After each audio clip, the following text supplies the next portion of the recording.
AI agents are everywhere, automating tasks and making decisions at machine speed.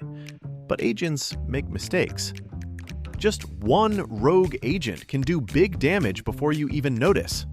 Rubrik Agent Cloud is the only platform that helps you monitor agents, set guardrails, and rewind mistakes, so you can unleash agents, not risk. Accelerate your AI transformation at Rubrik.com. That's RUBRIK.com. Fall is all about cozy comforts, and with Hero Bread, you can enjoy all your favorites and still hit your health goals. From breakfast bagels and meal-prepped enchiladas to mouth-watering burgers and cheesy noodles. You won't believe Hero Bread's options have 0 to 5 grams net carbs and are high fiber from the taste and texture. And right now, Hero Bread is offering 10% off your order. Go to hero.co and use code FALL25 at checkout. That's FALL25 at HERO.co. All figures are per serving of Hero Bread. Contains 2 to 18 grams of fat per serving. See the product nutrition panels on hero.co for more information. Hello, my name's David Seaman, and this is the Three Lions Podcast.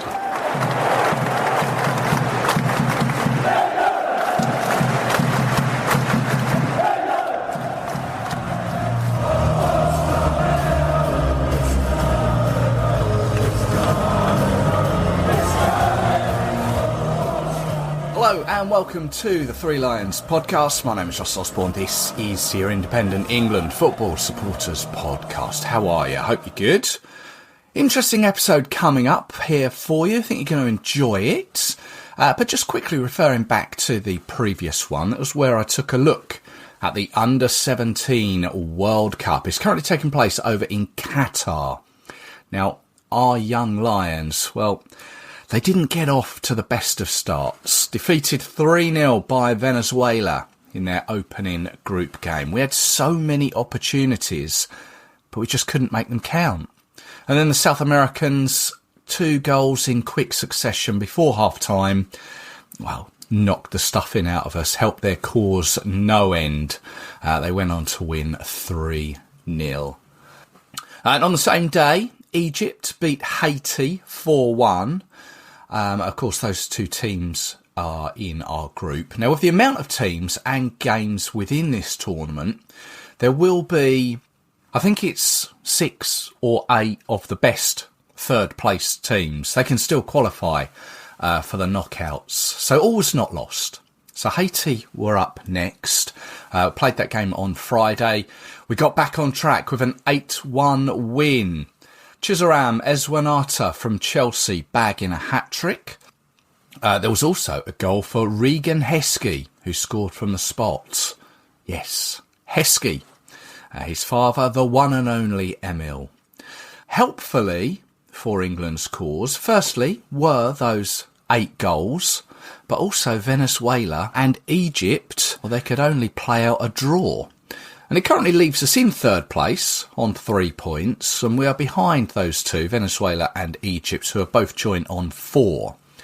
So a win over Egypt on the 10th of November, that's Monday, would put us into the top 2 and into the round of 32. So best of luck to them. You can see that game, I think it's on ITV4. I'm not 100% sure of the time of it. But yeah, England against Egypt in the Under-17 World Cup. Best of luck to them. Now, on to this episode. Every so often, I read a book.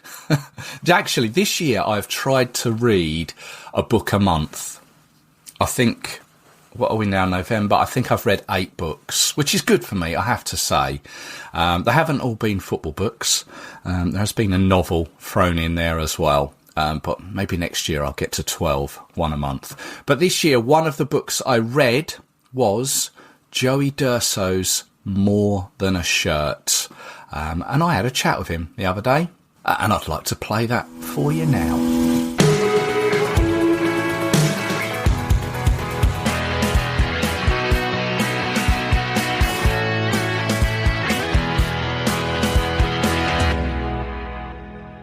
Now it's my pleasure to welcome to the show Joey D'Urso, senior data journalist at the Times and the Sunday Times, but more importantly, author of the book More Than a Shirt. Joey. Hi, thanks for having me. No, more than welcome to come along. You well? Yeah, very well, thank you. Looking forward to this one. I've done lots of talks about all sorts of shirts around this book, but not really England. And I'm a big England fan. I was there in Marseille in 2016. Eric Dyer's free kick against Russia. Didn't get in any aggro. You weren't at that end, were you? No, I wasn't actually, and I sort of didn't really know what was going on. And I was with my mate, and we bumped into someone he knew outside, and he was like, "Have you heard about all these crazy Russians?" And I was sort of like, "No." We sort of ran into a restaurant where we kind of just stayed for hours, and it all blew over. I went to a couple of the Euros games in Wembley in 2021. So yeah, I love watching England. Big part of my life. Good stuff. Well, we'll touch on England in a bit, but let's just sort of get the elephant out the room. D'Urso, of no relation? Well, no relation. I got a message from his nephew the other day. Oh, right. Andy D'Urso, the famous referee. No relation, however, they're all from the small part of southern Italy. So he is one village where everyone's called D'Urso, including my granddad and including probably Andy. So I think I probably am related, but I've never met him. I couldn't tell you of like a tangible link. Yeah, but for those that maybe don't know, obviously Andy D'Urso was a referee. Was he early sort of mid 2000s? I think, wasn't he? Yeah. From Billericay. Remember they used to put the name of the place in the. And there's a famous one. I think him being surrounded by like Roy Keane and all the Man United players being really aggressive. Yeah, I think he gave a penalty to. I couldn't tell you who he gave a penalty. Middlesbrough. Oh, was it? And Man United hadn't conceded a penalty for like years, and so they all just thought this was completely outrageous. Yeah. Well, so there's no definite link, but it's a could be.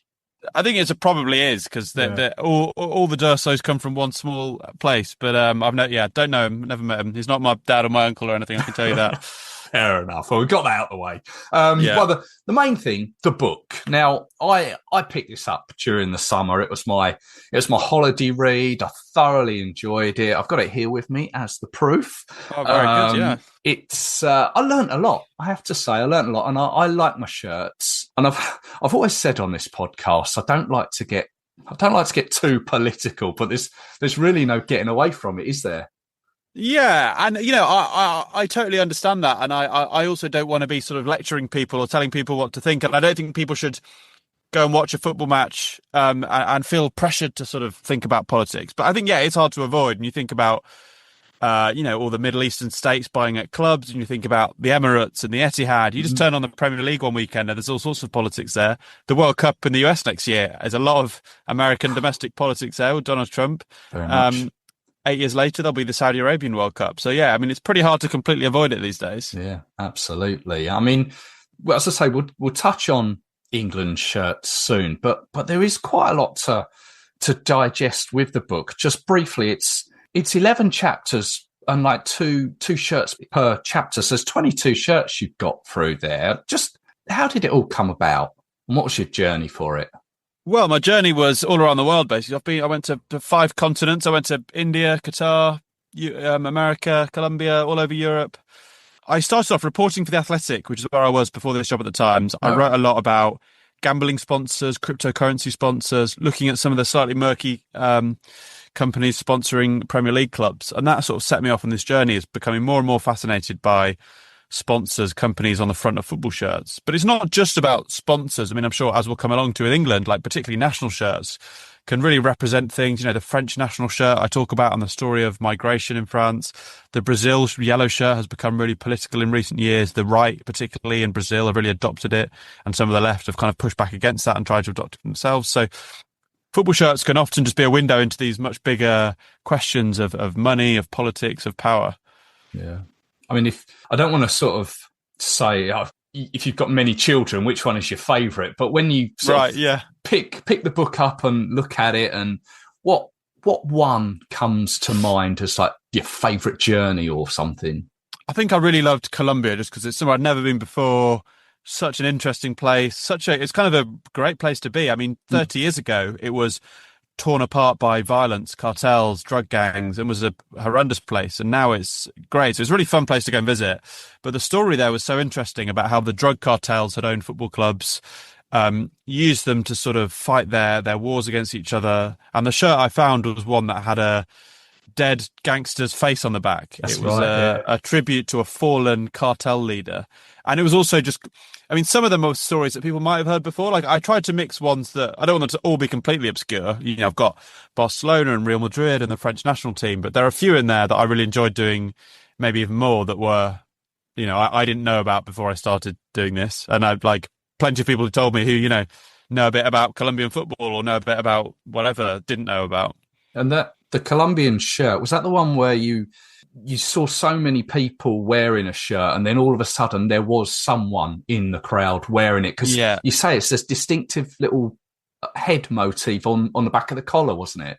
Yeah, it's like a silhouette of a man's face. But this was a sort of 2011 kit, and I went in 2024. So I thought, you know, am I going to see it or not? Because it's quite a long time ago. And it was Envigado FC in the sort of suburbs of Medellin in Colombia. And yeah, right at the end of the game, I saw a man wearing it, and made that very long journey worth it. Did you approach him and talk about it? Or? No, because he looked a bit scary, and I was like, I was like, it's a bit of a sketchy topic, and I was happy to have seen it. Really, find it, yeah. Well, it is a great book, and we'll come to find out where we can pick it up. There's a couple of, I think there's an England reference in it with regards to Mary Earps, who's been in the news recently. I've added a couple of new sentences into the paperback actually just the week to cover. I mean, it's quite hard because you don't know what things are going to be like in 6 months' time. But it's not great, is it? No, it hasn't come across particularly well. But yeah, there's a piece on that.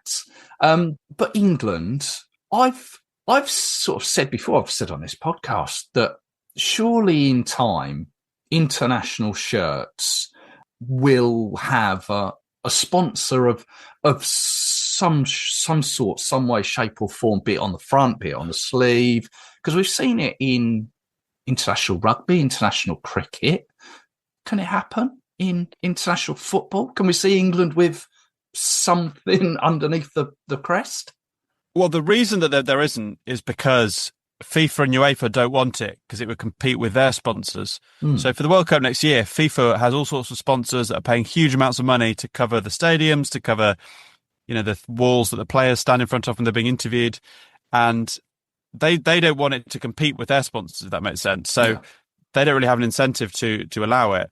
It's also kind of more complicated in international football because who are you advertising to, right? You're advertising to kind of the entire world, which is much messier. Maybe your kind of return on advertising is a lot lower. You know, if you know you're advertising to people who watch the English Championship, there's quite a defined demographic there, quite a limit. Whereas if it's like the entire world, it's like, are you just throwing money, you know, advertising money into there? So I think it's harder to target. But yeah, I think that's the main reason that FIFA and UEFA don't want competition with their own sponsors. So you don't foresee it happening ever?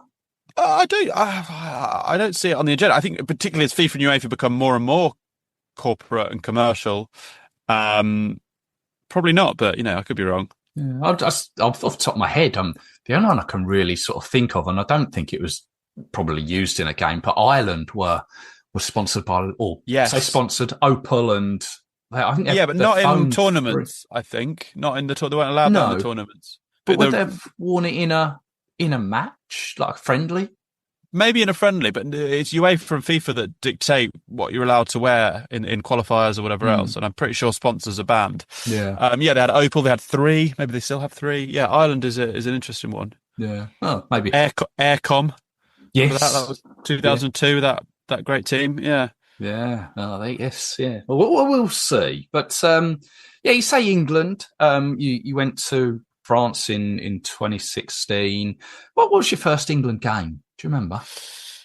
I do remember. So I'm a big Aston Villa fan. I grew up in Birmingham, and it was Sven's first game. England 3, Spain 0. Yes, remember that one. And I believe there are some very funny people like Michael Ricketts. I think Gavin McCann, I believe, played, who's a Villa midfielder, like got their one and only cap. And that was like, I think, kind of Beckham shaved head era. Like, I remember it very well. I was 10 years old. Pretty sure that was my first England match. I went to a couple of qualifiers and stuff. I think a 5-0 against Kazakhstan, or maybe a 5-1. I remember going to that in about 2007. And since living in London, I go to the odd qualifier at Wembley. I don't know how much I enjoyed them, to be honest, but I've been to a few. No, Well, I think it's partly a reflection on England being so good, to be honest. Like when I was a kid, felt like such a big event, and we had this neighbour that I'd always watch. So I was born in '92, so 98 World Cup was the real kind of foundational memory for me. I don't remember '96, unfortunately.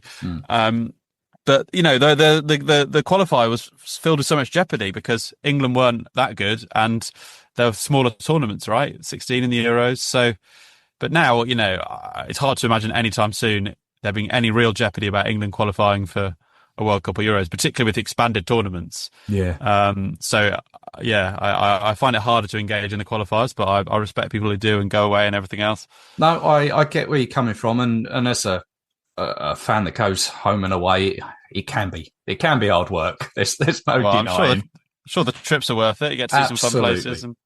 Absolutely. Yeah. Well, of course, England, the win we all know about was 66. A story about why we wore red and Germany wore white, because it's people see England in red is famous for that, isn't it? Yeah, and I think it's just because they were like the Germans only had a white kit, right? And it was just like, oh, we'll do you a favour, pretty much. I don't think it's any more complicated than that. So really, yeah. So we had an away kit, home and away kit, but they didn't. Yeah, I believe so. I think that's why. But obviously, it's the most famous moment in English football history, and it's in red rather than white, which is very strange. It's just, the Germans said, "Oh, our kit's white." That's the thing. When you look back on the history of some of these things, it's so kind of ad hoc. Like now, there'll be a 20-page document that dictates what you can have on your sleeves or not. Whereas then it was just like, I did a chapter on Celtic and Rangers, and Celtic obviously wear the green and white because of the Irish connection and all that. But it's kind of why do Rangers wear blue? They'd have the orange, which is obviously the Protestant colour for the away third kit. But no one knows why Rangers wear blue. And the answer is almost certainly because someone went to a sports shop in Glasgow one day in the 1870s, and that was on offer or something. So the sort of further you go back into history, the more these kind of idiosyncrasies and stories often don't have a sort of clear reason. Actually, you mentioned Celtic Rangers. There was a time where, when you talk about sponsors, they both seem to have the same sponsors. And I think there was Carlin is one, and there was NTL. There was another one. Was there something Smith, or back in like the 80s? I think. I don't know. It's a bit before my time. But that was often the thing, because if you don't want half of Glasgow to boycott your product, right? I mean, Now they don't seem to go in for that so much, but that was a big for a long time. Yeah, I seem to remember that growing up. 1990 for England. So I think, as I said, I was born in 92, but I'm a sort of coming of football age and being awareness through this era. I mean, I think it's no surprise that the three kind of foundational songs of English foot, you've got your World in Motion, your Three Lions, and your Vindaloo is all 90s. I mean, I think, which I've spoken to kind of older relatives about, the dark days of the 80s and hooliganism. And I think following England or following teams around the country, there was a lot of violence. Stadiums were certainly more unsavoury places now. And then you had 96 hosted in England, and I think it was this sort of national event. And one thing that people forget is actually the attendances were really quite bad at the beginning of that tournament. Yeah. And the full for the England games, but remarkably, like the semi-final, Czech Republic, was it against France? It was like Old Trafford was about 3/4 full. So I think that was a really big moment. And then in 98, it sort of became this kind of national thing once more after some really, and I think Italia 90 is remembered as this brilliant thing, but like the football was pretty awful, right? Oh, the tournament was awful. Yeah. And we all look at it through like rose tinted glasses, and it was my first World Cup.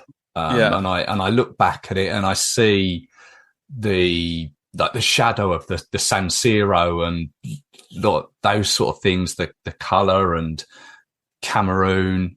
But when you look back on the tournament, England scraped their way through. It was nothing special. Yeah, and it was the back pass rule was introduced after Italia 90, wasn't it? Yeah, I think so. The Premier League or the First Division sort of introduced it because they realised that football needed to advance, didn't it? Yeah, I think that was a big moment. But I think that England shirt. I think also a thing that I often come back to is that football is just way more popular than it used to be. across all in English and British society. And I think a big part of that story is football started as a working class game in the factories and whatever else. And, for 100 years, it was primarily, I'm sure like 1966 was a big national moment, but it's only really in the past 20 years that football has become much more, the middle classes, the wealthier people, whatever else, which means it's basically the whole country now, right? It used to be kind of half the country and the other half wasn't that bothered and watched cricket or rugby or whatever. And now it's kind of almost everyone is interested. And, you don't have to go back far to see Premier League attendances way lower than they were now, like early 2000s. Yeah. So I think football across the board is more popular, which means the English national team is more popular. And these tournaments are just, World Cups have always been huge, huge events. But I just think the importance of football in public life is higher than it has ever been since maybe the 1940s, just after the Second World War. Over-commercialised now? Yes, I do agree with that a lot, and I write about that kind of thing a lot in my book. I think it's it's over-commercialised because there is so much demand there and because people are so interested in it. I also think the sort of top of the game going into the stratosphere and, the very top clubs in the Premier League and how much tickets cost and all that, none of which I particularly like. I don't think it is killing the kind of grassroots of the game. I think it can almost boost it. Actually, non-league attendances have been doing really, really well since COVID. Yeah. And I think a large part of that is that because people feel quite alienated from the top of the Premier League. So I think viewing football in the round as something much bigger than just what's going on in the Premier League, I think it is really thriving. And I think, whatever your politics, I don't think many people would say the UK is thriving as a country at the moment. But when it comes to football, I really think it is. And I think it's the best place in the world for football and in many, many ways.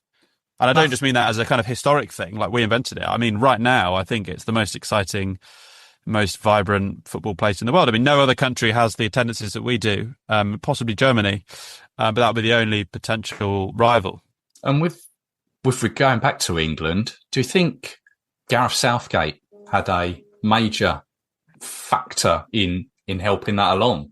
Yeah, and a real seminal memory for me was the 2018 World Cup. I didn't go there. I watched it sort of while living in London, and it was just such a happy, fun time, right? And I think supporting England really hadn't been for a long time. It had been a real slog, often really high expectations with really glamorous players, and then useless when it came to the major tournaments. So I think, and Gareth Southgate became this sort of semi-political figure, right? I mean, I don't think it doesn't need to get into sort of left and right or anything like that, but just sort of, quite a unifying figure and just making everything feel a bit more relaxed. And obviously, he did fail at the final hurdle, and maybe that you can make the argument he overstayed his welcome. But I think history is going to look pretty kindly on Gareth Southgate and what the England shirt means kind of beyond the pitch. I think he's done a lot of good there.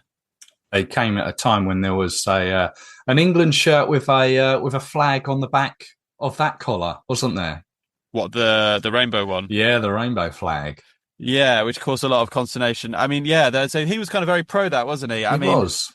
Yeah, I'm not quite sure what to think of. I mean, so I suppose England more recently there was also the black shirt, the sort of anti-racism shirt, which was all black, which England never worn before, which I've seen people wearing kind of out and about, and that the idea that the shirt can be more kind of directly leaning into these sort of cultural topics that historically people sort of shy away from. And I suppose part of that was like taking the knee, and Southgate was a big kind of part of that, and lots of the players. I mean, I think it's just, I write about this in relation to the French shirt, that football teams reflect migration patterns in a country. I mean, you look at the England team now and you have multiple players, don't even have to name them, but, Saka, Bellingham, who are the children of immigrants from British colonies in Africa and the Caribbean. And so I think that does kind of change the meaning of what it is to be English to people who just watch football, and to the more kind of unsavoury, overtly racist people. It makes that much harder to sustain, I think, supporting your country when several of those players are not white. So I think that is quite a profound thing, really, for a country's sense of identity and what it means to be English. And that is, no longer particularly tied to race when some of these heroes of the national team aren't white. Yeah, thoroughly agree. Do you have a favourite England shirt? What one springs to mind? Definitely the 98 one. Okay. With the little, I mean, it wasn't a particularly great team or tournament, with the little flag on the collar, Yes. On the, I don't really mean collar, on the It was sort like of the lapel, wasn't it? Was that lapel. Mm. Yeah. Oh, just because it's such a visceral memory for me, that tournament. I think everyone's first World Cup is so special. And I sometimes see people walking around wearing it, and it's like 200 quid. You can get a fake one, which looks a bit rubbish and doesn't have the like Umbro on or whatever. And maybe one day I'll treat myself, but I'd be scared of putting it in the wash. Yeah, that's my favourite. I actually really like the 2020 Euro 2021 with the round collar. I think also just, it was a great tournament. Obviously losing the final was pretty devastating, but I just think it's a nice design. Yeah. I must admit, the 98 one just had never really done it for me. I can picture it now. It's got the central badge. It's got those red and black sort of stripes up the sides, I think. Yeah. And it is that little St. George's cross on the lapel. And the very sort of blockish numbers and letters on the back. Really big and kind of, yeah. And what about you? Yeah, I always had a thing for the 2002 shirt with just the nosebleed. Is that what you call it? I hadn't really thought of it like that. That's Beckham's penalty against Argentina. Yes, yeah. Also, Beckham's free kick against Greece. Yeah. But as you say, your first World Cup and one, as I said, is 1990. That shirt holds fond memories, and you'll often see people wearing that. Yeah, I've got the sort of knockoff version. You can buy the Sports Direct version that doesn't have you can always tell whether it's real or not because it'll have Umbro or Nike or whatever on it. If it doesn't, that means it's the 20 quid Sports Direct job. But yeah, that's the one that I've got. Yeah, the shirt aficionados will know. You can spot them a mile off. Yeah. Well, I mean, there's a couple of stories going back to the book. There's one that I read with sort of great interest, and you mentioned about sort of migration and sort of people coming across here. There's a team that isn't a million miles away from me. It's literally 10 minutes up the road. Changing Lives FC. They're based in Harlow in Essex. Tell us a little bit about them. Yeah, so they're a team made up of refugees and asylum seekers, and they, I met them, I met their coach, and they sort of, use football as this sort of bonding thing, I guess, and they're all from different countries, and they found it really helpful coming to the UK to have playing football as a social thing, as a way to keep fit, and it's quite a nice story, really. Yeah, it was. Although they still come under a lot of. They've had all kind of racism and whatever else. It's not great, but But it shows the power of football, doesn't it? Yeah, it does, and I think that these people come from all four corners of the world, and that's one thing that they might have in common. And really something that I kept coming back to during the book was that you can go to some really quite obscure places, really far away, and you'll always find football there. You'll see football shirts, you'll see football pitches. And that might seem like a statement of the obvious, but I actually don't think that would have been true like 20 years ago. And places like India, places like the US, where football has always been really marginal, I think that's changing really quickly because of high-speed internet, because of more people having mobile phones. So I think football is like way bigger than it was 20 years ago everywhere. Yeah, no, I'd agree. So go on, tell us where can we pick up a copy of the book? Thank you. Yeah, I mean, anywhere, like Waterstones, hopefully. But, Amazon, all the people often ask me, where would you prefer I buy it from? Like, buy it from anywhere. I'm happy. You can get it on audiobook as well. I read that out. Ebook, so you don't have to buy the hardback, and the paperback will be out next year. But yeah, buy it in hardback. Get it as a Christmas present for someone. How long does it take to read an audiobook, or to do that? Oh, it's tiring. I think it's about 13 hours, but you can't really get down more than about 4 in a day because, well, for a start, 4 isn't 4 because you end up, and every time you stumble, you sort of go back and repeat it. So 4 might take 6, but then you need long breaks, and after that long, you just keep making mistakes. You just get tired and keep stumbling. So I remember I was in there maybe like 10 till 4 and sort of being like, I can do longer hours than this, but you can't because it's really tiring for your brain and you keep stumbling. So yeah, so it took about 3 days, 3 and a bit days. Oh, fair enough. It was a fun experience. Yeah, reading your own book aloud. I know. There were a few times I sort of slightly edited it, like reworded a sentence a little bit because I sort of thought, there are some things that look fine on the page, and then when you're saying it out loud, it's a bit. Yeah. So, and you said you changed the Mary Earps chapter slightly. I haven't changed yet. Well, added Yeah. adapted.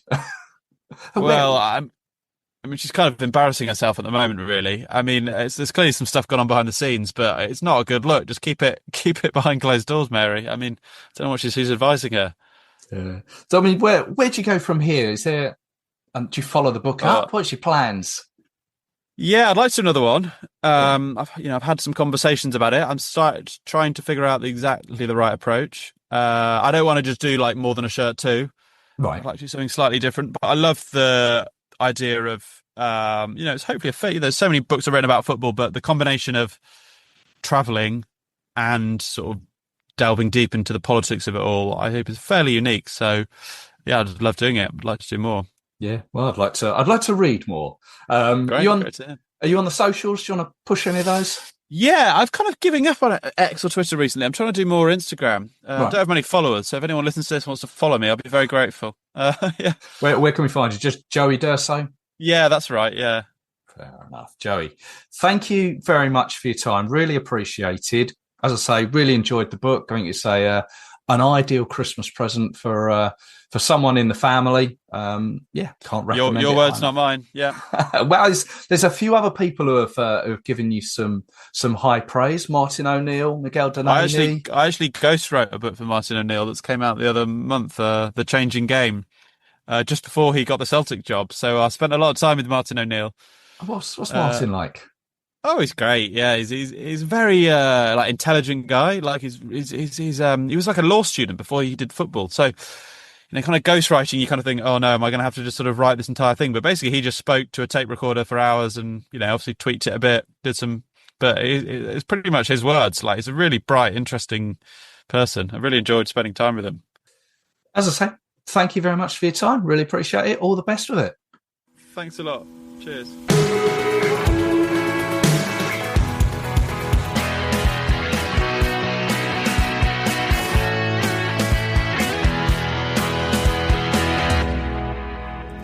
Thank you so much to Joey for his time there. Just to add, the book has been longlisted for the 2025 William Hill Sports Book of the Year Award. So I wish him really well with that. As I said, it is a great book. It's an easy Christmas present for someone in the family or the Secret Santa. Do they still do Secret Santa? Or just a mate who you think, do you know what? You need a bit of cheering up or something like that. I can highly recommend it. Hardback, Kindle, audio book. As he said, they are all available. So go search it out and go find him on Instagram, as he said there. Do you know what? I'm not even sure if I follow him on Instagram. Bear with me. Let's have a look. Don't forget, you can follow the show here on Instagram. Just search Three Lions Podcast. It's Joey D'Urso. There he is. Joey D'Urso. Follow. There we go. Go follow Joey on there. There's a lot about his about the book. Just scrolling down now. It looks like there's a few pictures of the journey of where he went. As I say, you can follow the show here on Instagram or Twitter, Facebook, wherever you want to search it on social media. It's on the other ones. What are they? Blue Sky and the other one. I've got my phone here. What's the other one? Threads. Never used Threads. Just search Three Lions Podcast. Likewise, you can email me, threelionspodcast@gmail.com, if you've got an idea for the show. Always happy to have a natter. Now, I will be back with you very soon. I'm currently working on the Serbia and Albania preview episode as we speak. So I hope you can join me for that. Stay subscribed and your provider, well, it'll let you know when it's out. So until then, take care of yourselves. Cheers.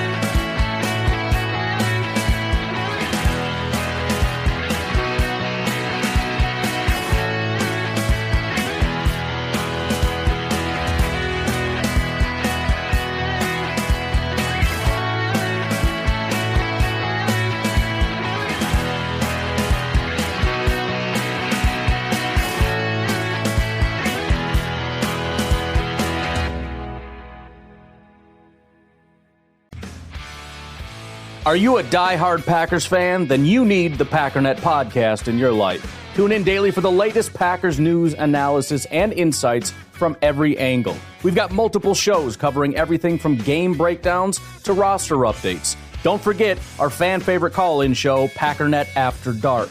That's right, you call in and talk about whatever you want. Because here, it's all about you and your passion for the Packers. So what are you waiting for? Subscribe to the Packernet podcast today and never miss a beat.